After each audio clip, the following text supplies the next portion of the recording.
வணக்கம். நான் போஸ்னனில் இருக்கிற பார்க் சிட்டடலால் இருக்கேன்.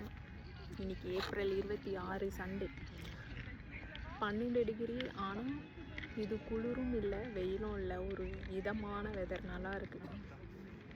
இந்த இடத்துல பார்க்கில் உட்காந்துருக்கேன்னா மூஞ்சியில் சுள்ளுன்னு வெயில் அடிக்குது. அதனால் சில்னஸ் அவ்வளவா தெரியல.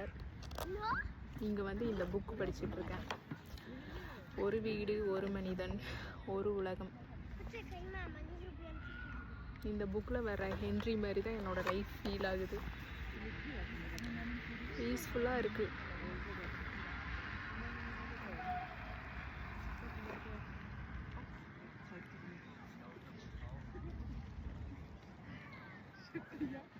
அப்பப்போ இங்கே பார்க்கில் இருக்கிறவங்கள வேடிக்கை பார்த்துட்டு அப்படியே ஒரு கஃபே லாட்டே இதை குடிச்சிட்டு இந்த சண்டே இப்படி தான் போயிட்டுருக்கு.